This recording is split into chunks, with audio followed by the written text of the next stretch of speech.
16e jour du mois d'octobre 2021, je suis dans la joie de vous savoir encore nombreux devant vos postes téléviseurs pour suivre cette émission de l'église FEPACO Nzambe Malamu. À la présentation, c'est le révérend Bavon Baya.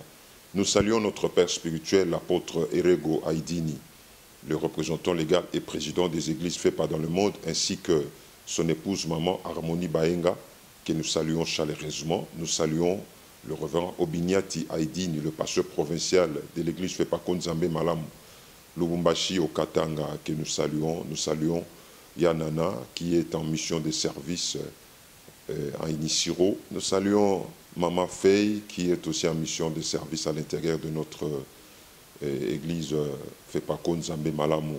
Nous saluons le comité directeur, le secrétaire général, le révérend Adrien Olongo, le pasteur provincial de la ville de Kinshasa, le révérend Mathieu Okasi, le président national d'évangélisation, le révérend Israël Usinga, le révérend Tangazo Dingila, maman Alice Kaponda. Nous saluons tous les serviteurs de Dieu ainsi que tous ceux qui nous suivent régulièrement. À la caméra, le frère Isaac Massamba.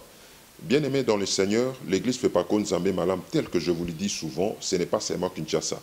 L'église FEPACO Nzambe Malamu est implantée partout au Congo, en Afrique, en Europe, en Amérique.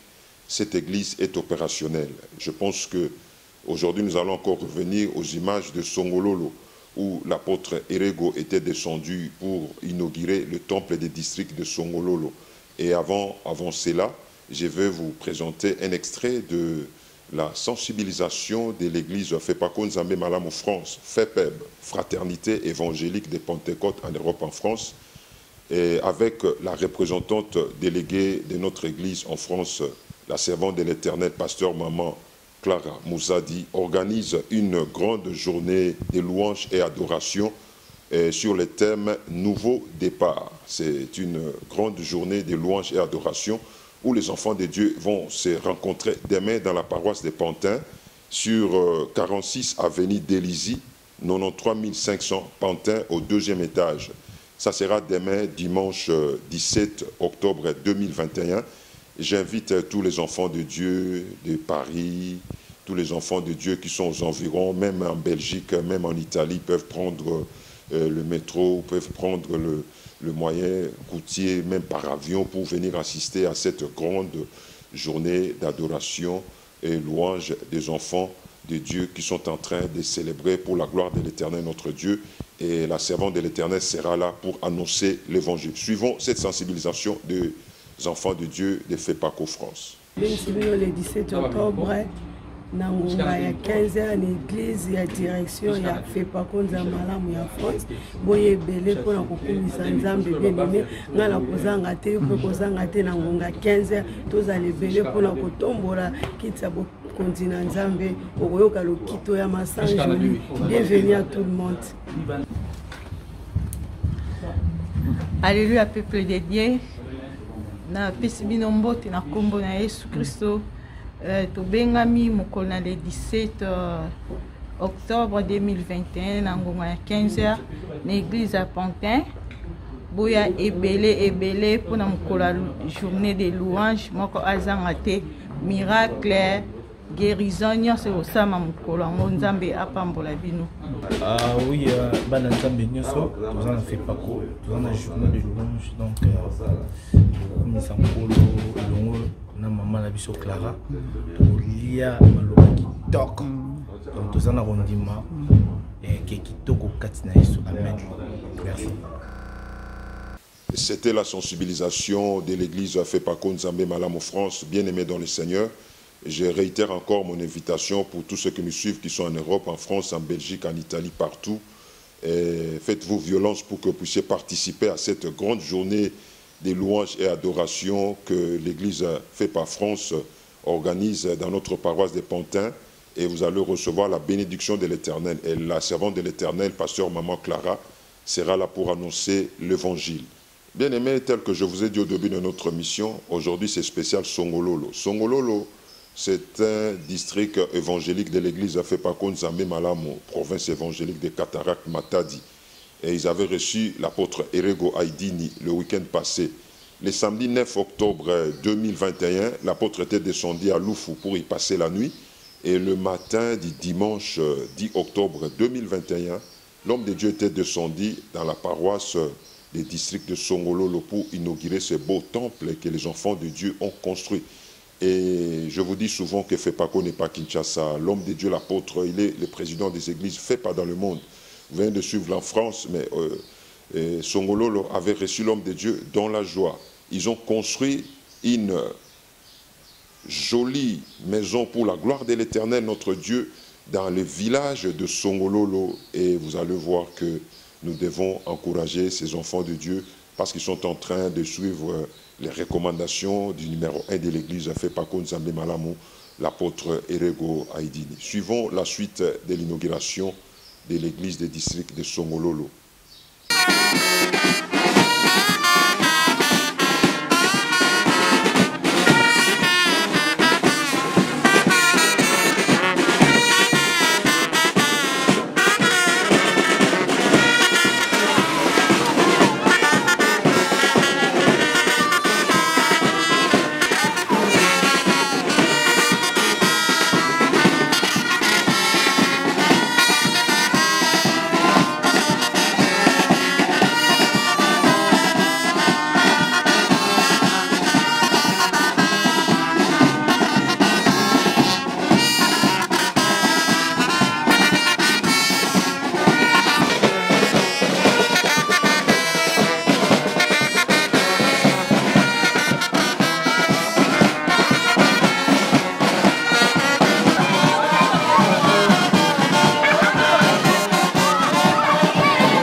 C'est la bateau à l'écart.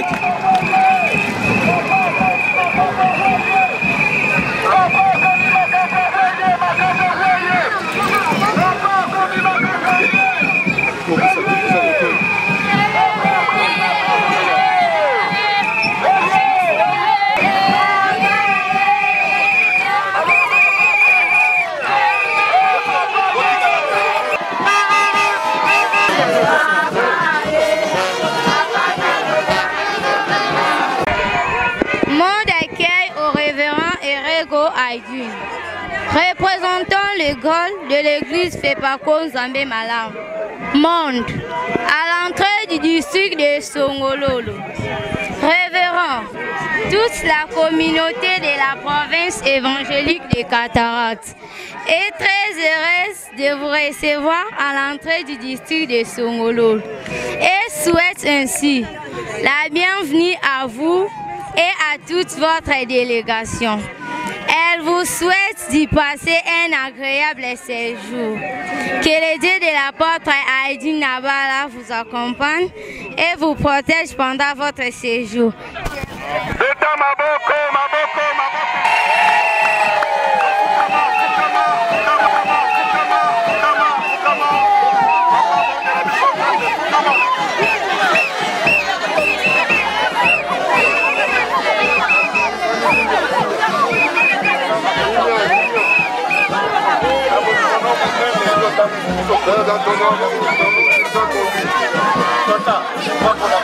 Seigneur, bénis tes enfants dans ce grand amour.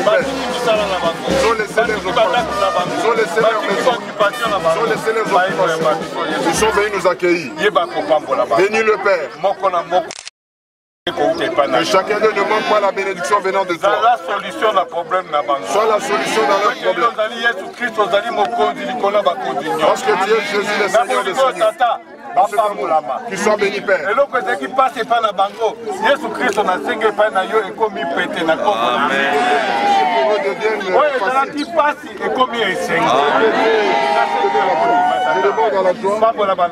Bénis tes enfants, accomplis-le, leur famille, tout ce qu'ils entreprennent. Jésus soit leur Dieu.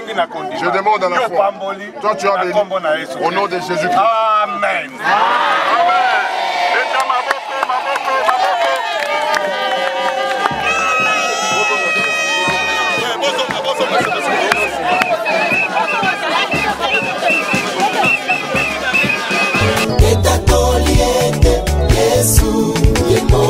Oh Yesu mokozi na lola bwenase Yahweh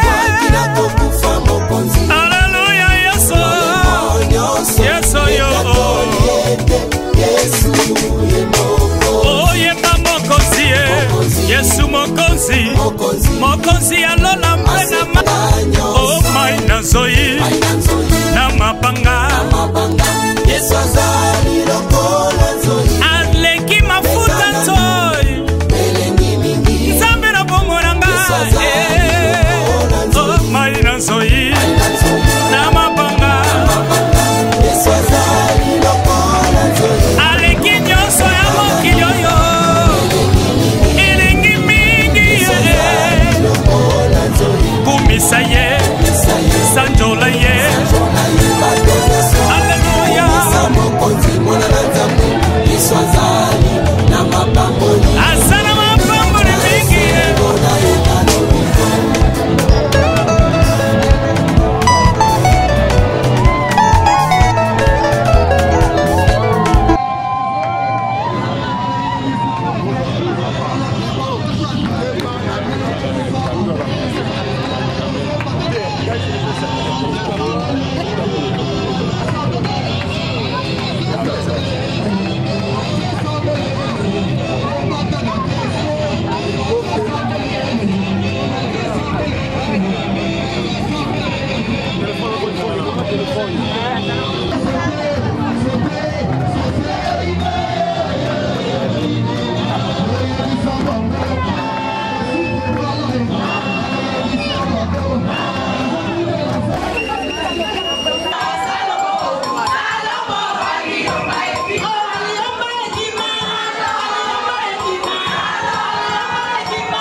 partout. Motango si a freiné nyonso alobi boussole na songolo. Azope matia uti na ebale sika sikoyo. Motembo ya ebale kendeki kopambola pe ndako mosu na bolobo. Kaka na sanzo yuti kosila. Ko uta azu ata reporte alobi pona songolo no nazo ya. Pele lelo nzambe andimi azali awo. Na ebisi okozonga nengo ya kite. Mon côté ayena mama ya boboto mama ya kimia mama ya sengo mama ya bana ya sepa dans le monde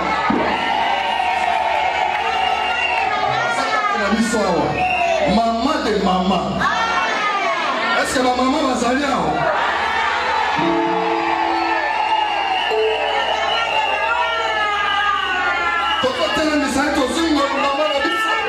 Mama Aliso, harmonie,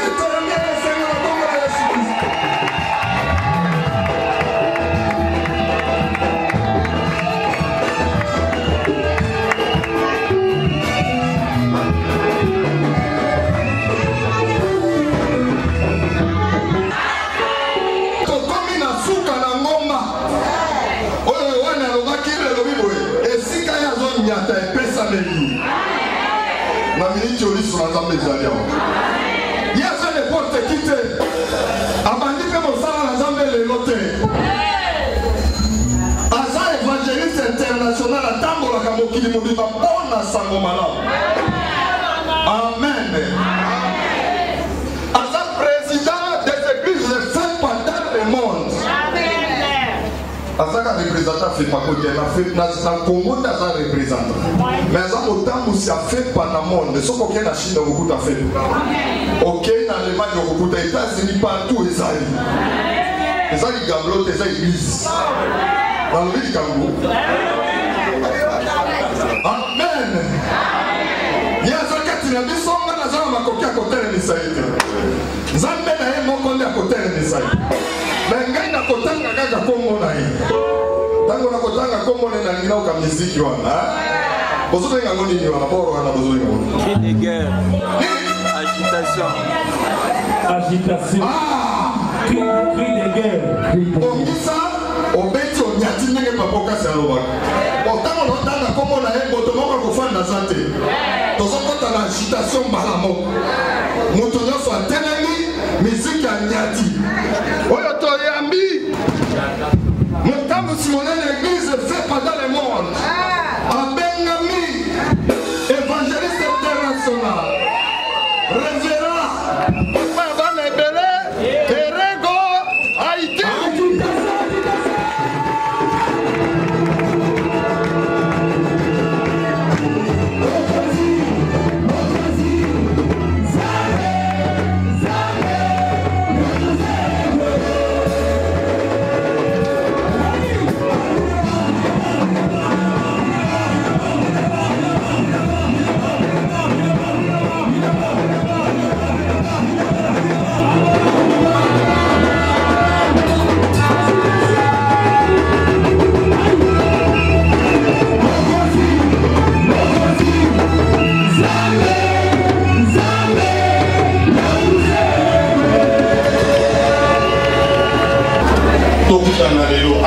Il n'y a pas de hasard auprès de Dieu, c'est parce qu'il avait voulu qu'on se rencontre aujourd'hui. Dans l'église de Fepakoun, ça fait Madame Songololo. Que Dieu bénisse abondamment. Tout travail a une rémunération sous le soleil. Un bon travail est bien rémunéré. Le mauvais travail aussi a sa rémunération. Mais ce dont on parle aujourd'hui, c'est une bonne bénédiction pour les bonnes œuvres.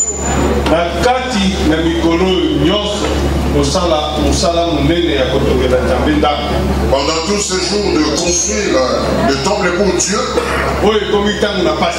ça c'est une période difficile. Il n'y a pas d'emploi. Le commerce n'avance pas. Il y a de mauvaises choses. Mais en ce moment, vous avez construit pour Dieu.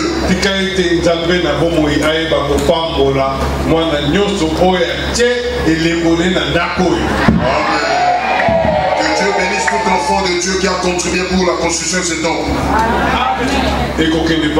Ça ne va pas passer en vain. Jésus vous rémunérera aujourd'hui. Il est le Dieu vivant. Comment vous avez placé son nom ici? Il ne va pas vous abandonner comme ça. Amen. Il est vivant. Écoutez. Aujourd'hui c'est une journée merveilleuse. Vous écoutez la parole de Dieu aujourd'hui. Et la bénédiction vient par ce qu'on écoute. Et d'obéir et de mettre en pratique. Je vous pousse sur la mémoire de Jésus. À tout moment il y a une nomination dans la province, je ne mens pas.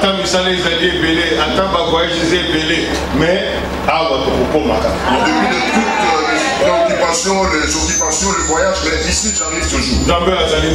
C'est Dieu, il est le bon Dieu. Nous le disons souvent, il est le même hier, aujourd'hui, éternellement. Notre Dieu, ce n'est pas Dieu conduit avec de l'eau mais aujourd'hui. Pas de mouchoir. Seulement, quand vous croyez, tout sera accordé. Et il n'y a aucun autre nom, seulement le nom de Jésus-Christ. C'est pourquoi je vous dis, vous ne m'avez pas servi, vous n'avez pas construit la maison pour une personne. Vous avez construit pour le Dieu. Béni soit tout celui qui travaille pour l'éternel Dieu. Il est le bon rémunérateur. Il va vous faire du bien. Amen. Amen. Écoutez, ce peu de choses que je vous dis. Moi je connais. Dans une famille, dans la maison d'une personne, soit dans la vie d'une personne, le père fait quelque chose, Même s'il le fait pour lui, après les jours, il va le faire pour son enfant. Nous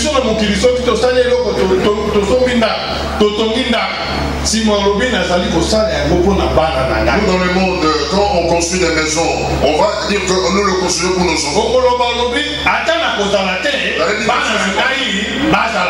Mes enfants soient bien pour. Si je dis le maçon, dis-le-moi. Tout le monde fait quelque chose pour ça. Même l'enfant veut prendre sa voiture, il ne va pas toucher la voiture. Le parent touche pas ma voiture. Touche pas ma voiture. Après, il va dire tout ça c'est pour toi, je le préserve pour toi. Écoutez, bien aimé. Quand il le fait pour sa famille, pour son enfant. Quand l'enfant il va dire à l'enfant de ne pas toucher. Si vous n'allez pas demander l'argent, il aura un temps. Il sera fatigué. Comme une personne, il se fatiguera. Amen. Amen. Écoutez bien les mecs. Le proverbe que je dis, je l'ai dit, il y a un père. Il a fait un fils unique. Quand il a fait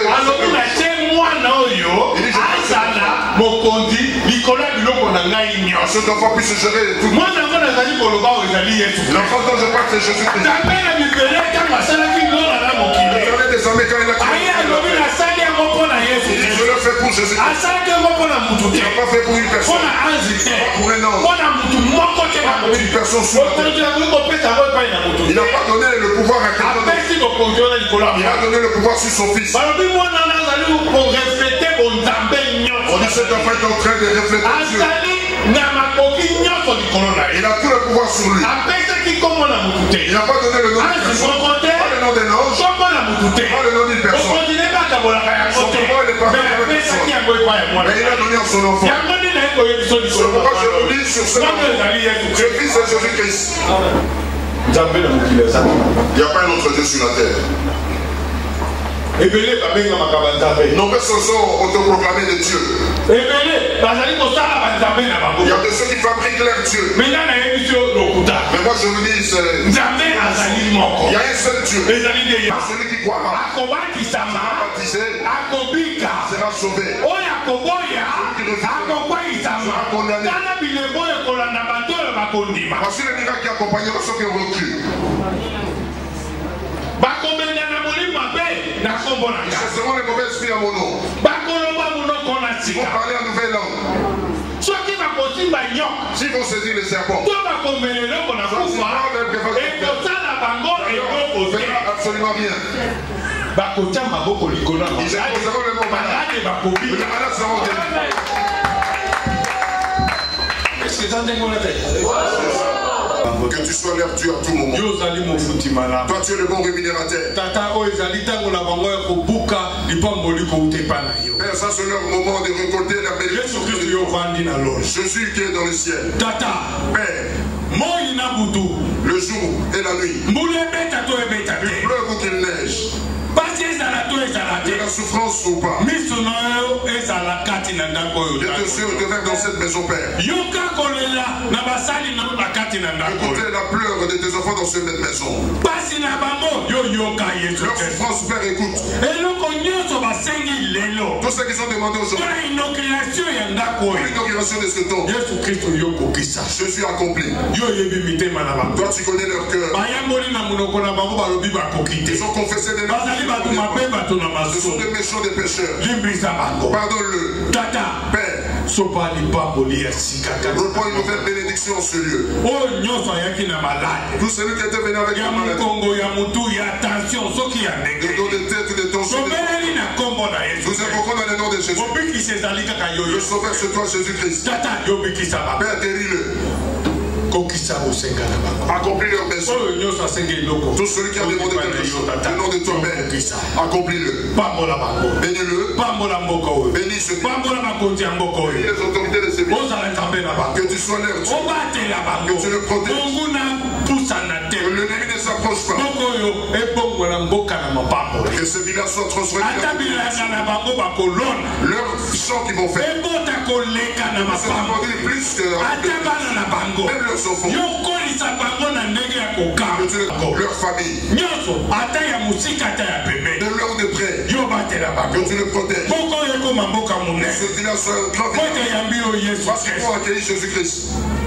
Merci Mikitata. Merci beaucoup Père. Merci d'avoir fait le miracle. Merci d'avoir Merci de l'avoir accompli. Merci d'avoir donné de nouveaux miracles. Ce village est béni. Il n'y a plus de maladie ici. La puissance du ténèbre est là. Nous détruisons les diables. Arrête tout ce mauvais chose. Pour détruire ce village au nom de Jésus. Les lions nous les chantons dans le lieu sali.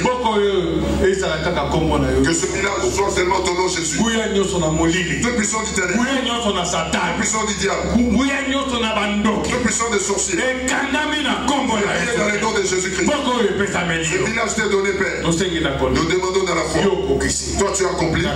Au nom de Jésus-Christ. Amen. Amen. J'en pour Jésus très fort. De tout ce qu'il a demandé. C'est accompli.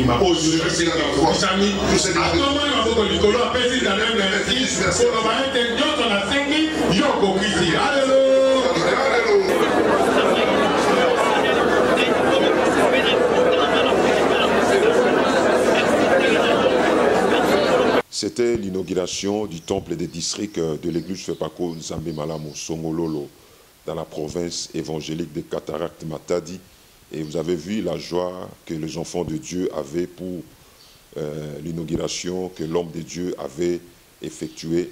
Pour la page d'histoire aujourd'hui, nous allons retourner en 2016. C'était le 9 août 2016 à Bunia, au stade Amani, où la servante de l'Éternel, notre maman, Enviko Ewada Hélène, avait tenu une grande croisade d'évangélisation et de guérison miracle. C'était le 3e jour, le samedi 9 août 2021 à Bunia.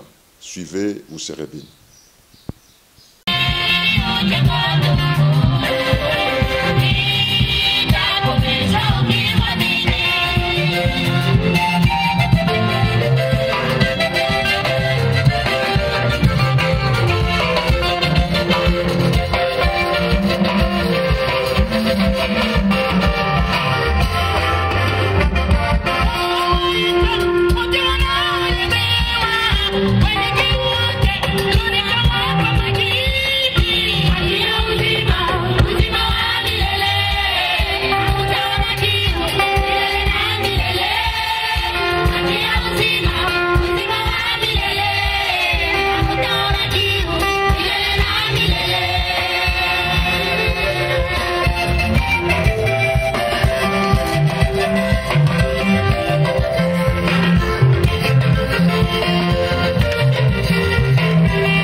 Wowote atakaokolewa maishani mwake kwa magharibi ya leo,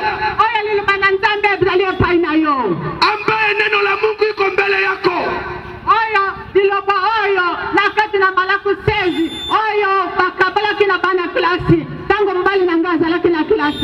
na ile maandiko ya Marko 16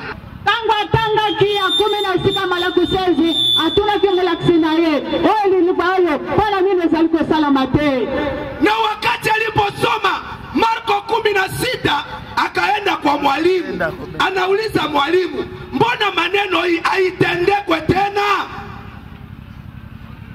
Mwalimu na yalo bebe mwana makambo yesesi ya kikala na tangu na Yesu Kristo. Mwalimu yake akamwambia mtoto we, maneno yalishakaisha zamani wakati ya Yesu Kristo. Ezali susu tango yote. Haiko tena kwa wakati hii. Ande kunzambi azali na nguya. Wandugu, Mungu iko na nguvu. Mazolo palilo bayo ezalaki ekala mepana musaidi na bala. Na anaongea neno ambalo litendekwa kwa mtumishi wake Musaidi na bala. Na wakati walipomwambia ile mambo bakamfukuza kumasomo.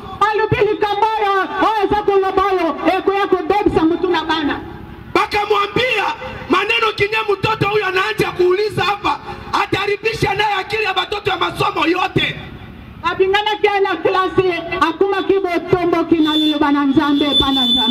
Wakamfukuza kumasomo, pale pale akakuwa muasi juu ya neno la Mungu. Na ndio aliwasi ndani ya maisha yake.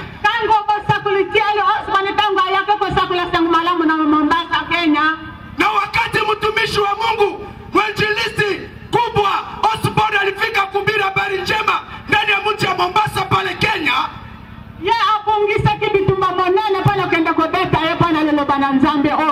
sasa yeye alitayarisha vita kubwa kwenda kupiganisha ule mtumishi wa Mungu mwinjilisti international.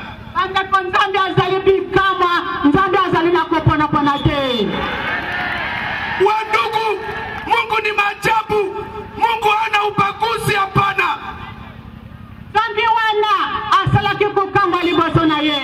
Ule Mungu alitenda maajabu mbele yake. Huyu mtu alimubeba pale alikuwa kipofu.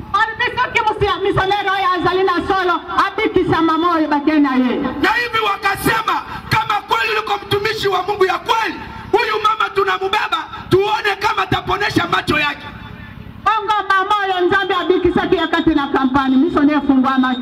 Na huyu mama Mungu alimuponesha ndani ya ile kampeni, hata macho yake yalifunguliwa.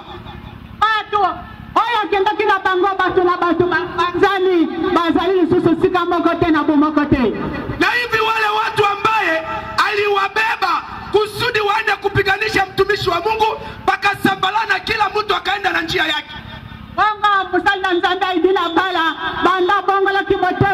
Banda la Mombasa, Kenya na 1957.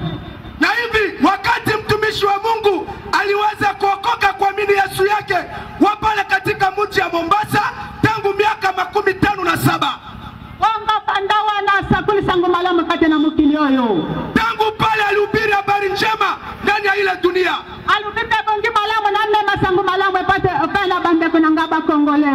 Akaamua kusema ni vema nibebe habari njema hii kwa wandugu yangu wa Kongomani.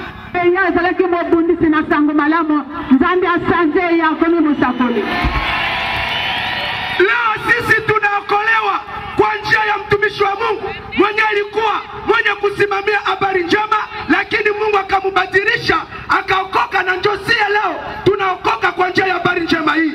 Haleluya. Mazaliko tuna baye nyoso bandimini Yesu Kristo na poka lele batongo la maboko na banguli kolo.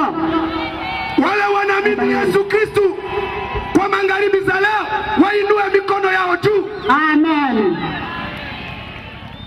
Baye nyoso bandimini Yesu Kristo na poka lele balingiku zwa batem elingiku loba kukufa na Yesu pena kusekwa na Yesu elongo.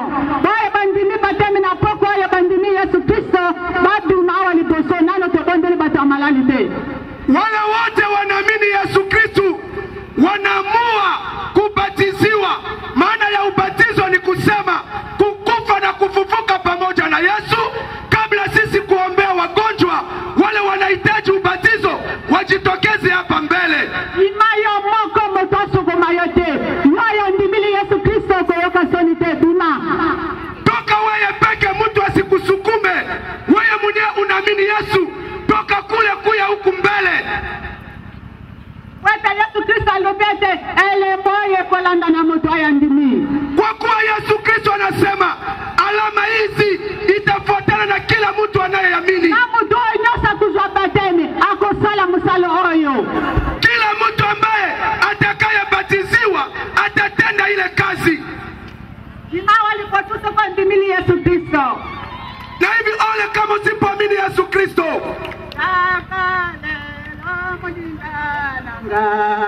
Kolo Yesu akobenga kayo, ye azali musungi nayo.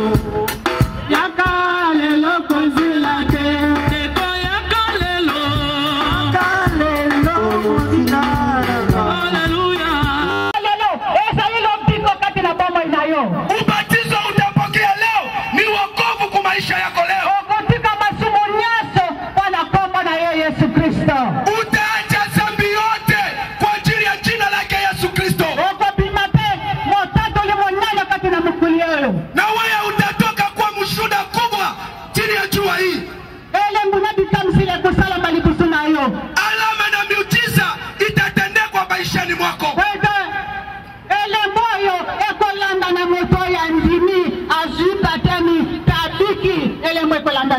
Kwa kuwa alama hizi itafuatana na mtu yote anayeamini na kubatiziwa.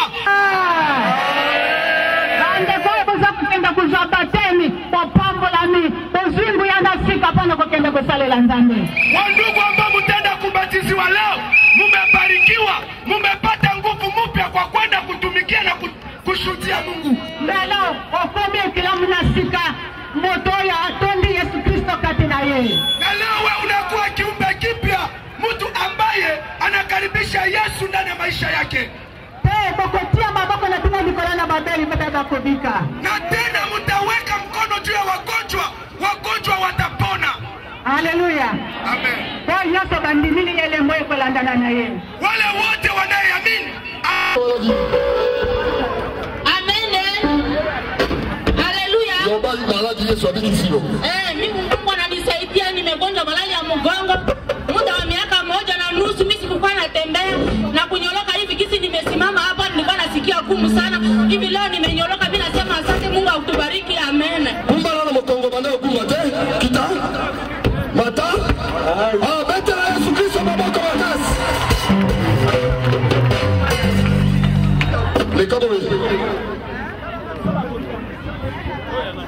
Pasteur, bapusa na bosunga kokoma bato na malade awa. Kerizo na bango zo ba papier yaka liboso monga ezate. Lolo bojo tunana ke ine mandra kuataro. Rama kuataro ndaro masi baitonzi. Digo timu nje lolo mother boy Yesu. Mazana kaser na le janya kundi lukwe. Lakini Yesu nje lolo mother. Yesu ananiponesha. Mimi nilikuwa na kaser, kila wakati walikuwa wananibeba kunipeleka nje, tumbo yangu ilikuwa inanisumbua sana, lakini sasa ninaona ya kwamba kweli Yesu ananiponesha. Tumejalia Yesu Kristo waboko. Autitino kutala nyakunda zile bikote, Yesu anaelekea kuza bikisie. Na mkulu yake vile alikuwa anasumbua yeye, alikuwa anatembea pale, mkulu yake alimsumbua. Mama Yesu sasa nini? Haleluya. Yesu asali leo nini? Yesu asali nga abikisinga pema na ngada kukangana makasi moya kolala pongeza ate pema na ngada kuma mukusha ondile na uti wapi ni agona ndimi Yesu abikisinga mama pema zaki kokangana zaki mokuse siko yoki respiration comme dia to kometra Yesu maboko te yala Yesu asali leo nini?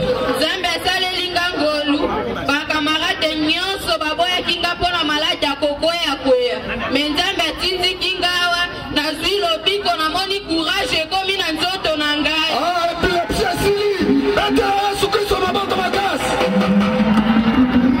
mama na biso Yesu abikisi na maladi nini? Yesu abikisi ngai nasalaki na malade pendant 12 ans natambolaka te. Otambolaka te pendant 12 ans? Pendant 12 ans. Ok.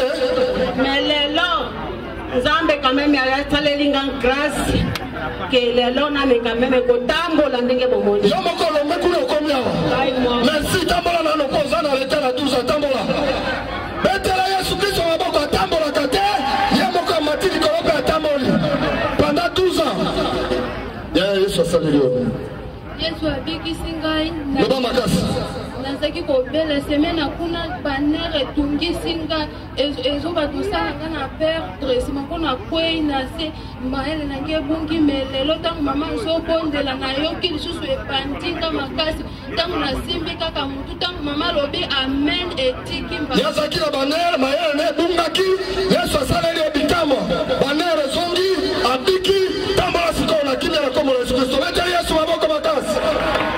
Oui papa namoni ona esengo yesu asaleli oni ngai te dole pendant 4 ans natamboli nano te banda mbula mine otambolaka te nafandaka na se sikoyo eyekobakisama na cirrhose de foie 6 mois yango 6 mois tala kamera 6 mois yango lelo otamboli na 8 mois mopepe mpo otamboli mpe banda kotambola yesu anabikisi mpe ona cirrhose betela yesu maboko 4 ans atambolaka te lelo atamboli.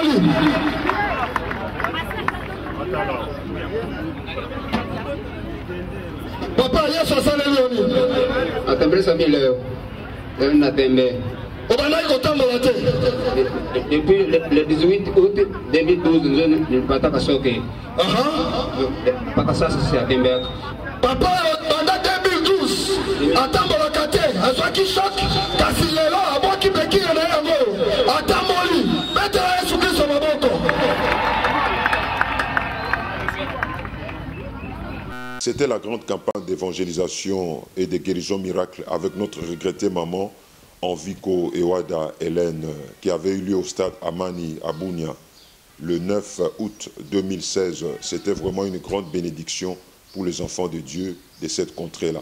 Hier, c'était vendredi 15 octobre 2021. Nous étions dans notre temple de la direction générale sur Avenue Tuapa numéro 79. Comme vous le savez, ce culte est dénommé Vendredi Miracle. C'est pourquoi je réitère mon invitation à vous tous qui êtes chargés, fatigués, chargés. Les médecins vous ont dit que votre maladie est incurable, mais je vous rassure, je vous amène une bonne nouvelle. Venez tout le vendredi à la direction générale de l'église Fepako Nzambe Malam, où Jésus-Christ est le même hier, aujourd'hui et éternellement. Votre situation ne peut pas dépasser la puissance de notre Seigneur Jésus-Christ. Venez-y, vous allez rencontrer la main puissante de l'Éternel notre Dieu et vous serez guéris de votre maladie. Venez, vous allez témoigner, vous allez me donner raison.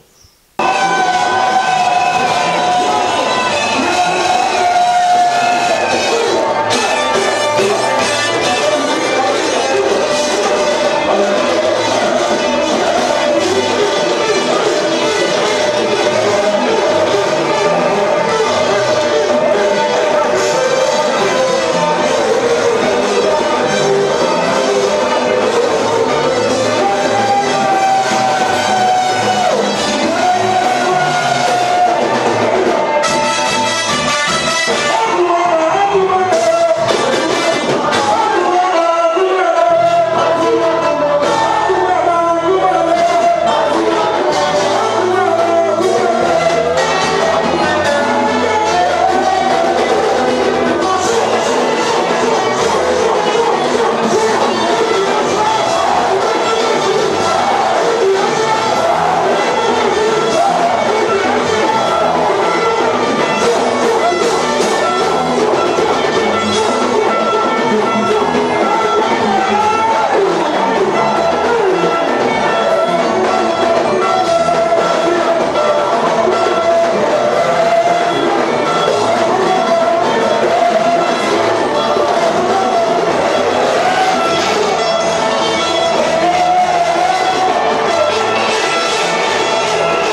Dis-le-nous. Alléluia. Amen. Parle-nous ouvertement. Jésus le regarde. Mais je vous l'ai déjà dit. Vous ne voulez pas croire. Alléluia. Amen. Les incrédules n'hériteront jamais le royaume. Alléluia. Amen.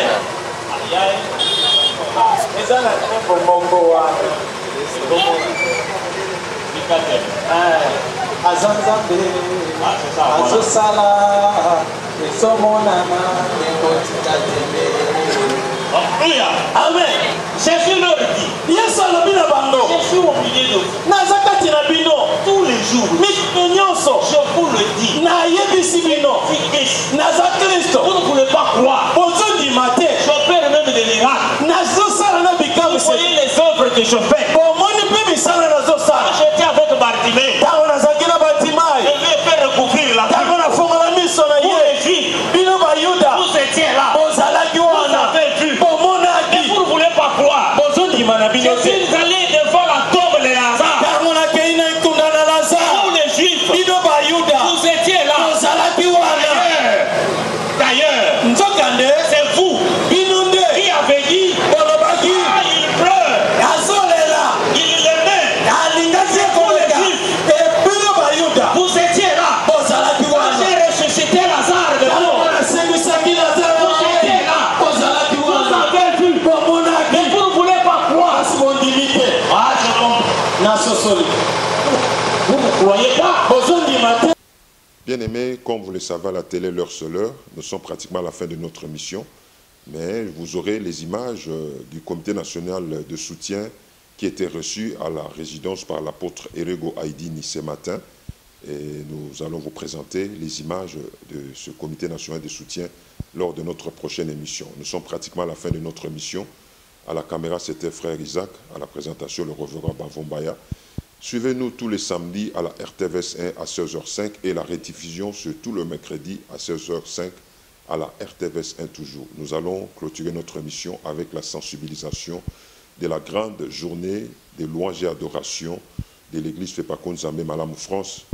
Thème nouveau départ avec la servante de l'Éternel, pasteur maman Clara Mouzadi. Suivez et que Dieu vous bénisse. À la prochaine. Le 17 octobre, Nangonga ya 15h en église ya direction ya Fepakoun Nzambe Malamu ya France. Boye belé pour na kokumisa Nzambe bien-aimé ngala kozanga te pe kozanga te Nangonga 15h tozali belé pour na kotombola kitsa bo kontina Nzambe okoyoka lokito ya masange joli. Bienvenue à tout le monde. Alléluia peuple de Dieu. Na pesi bino mbote na kombo na Yesu Kristo. Tobengami mokolo na le 17 octobre 2021 na ngonga ya 15h na église à Pantin. Boya ebele pour na mokolo journée de louange moko azanga te miracle guérison nyonso osama mokolo ngo Nzambe apambola bino. Oui, bana Nzambe nyonso tozana Fepako tozana journée de louange donc komisa mokolo elongo na maman la biso Clara tolia maloba kitoko donc tozana rondima et kitoko kati na Yesu. Amen. Merci.